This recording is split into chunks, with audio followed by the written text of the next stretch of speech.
if you are an ADHD, you definitely need discipline. You need to structure your life, and you need never to go away from it if you really want to become a so-called normal person.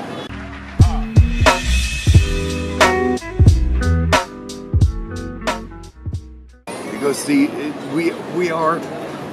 always choose what we want to do, and if we like something, we can do it.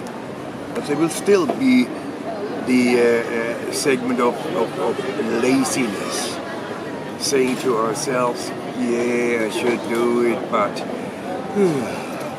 I do it later." Yeah, and that is not allowed.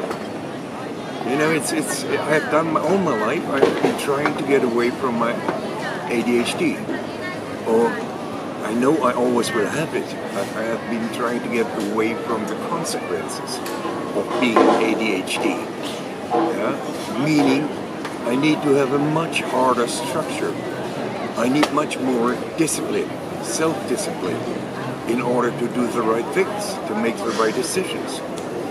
So for me, it's when I wake up with, let's say, 800 or something in sugar, I have so much pain, so I don't know who the hell I am, and fever is there and everything. So that's when I just turn around and get up from bed.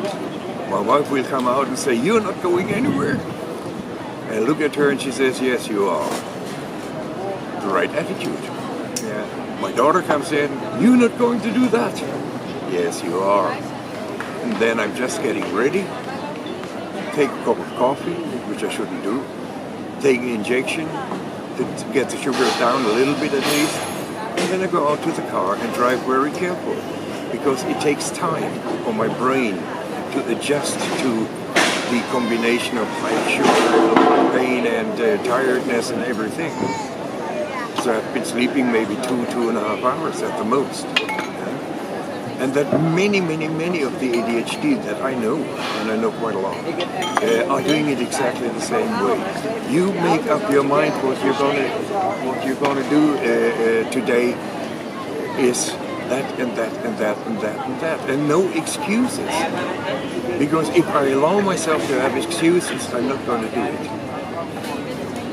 And I've done it up to now. I'm 71 years old. Proud over it. When I make it the whole way here, then maybe I talk to some of the people I need to see, and then afterwards I'm with my friends, like with you, and it feels good. It feels good, and then I go to my car and drive slowly home again. Maybe I should drive 120, but in reality maybe I'm driving 70. Because I'm intelligent enough to know that my brain is not functioning as well as it should. But I have energy when I'm talking to you, when I'm talking to a camera or to friends, anybody. I have all the energy in the world I need. That doesn't mean that it really exists, but I give myself the energy. I tell myself this energy is something I have in my whole system. It's energy from above, it's energy from around, it's energy from everywhere, and that helps me. So I can think I used to be able to do 2 or 3 days in a row without any problems. I used to have patients the whole day, and then in the evening I would have groups in having more self-confidence and so on. Worked perfectly. And then I would have a radio program from 11 o'clock in the evening to 3 o'clock in the morning, which seemed to be impossible according to the radio station, but that was the biggest success they had for a long time, and where they prolonged it from 3 to 5 o'clock. And then I would just go on to the next school where I would talk about sex. It was fun. And also for an ADHD it's important to be not only accepted but also admired. So when they from the telephone company, they called me during the whole night. In every break they called, "How are you doing, Frank? Are you okay? Don't get into the car if you're not okay.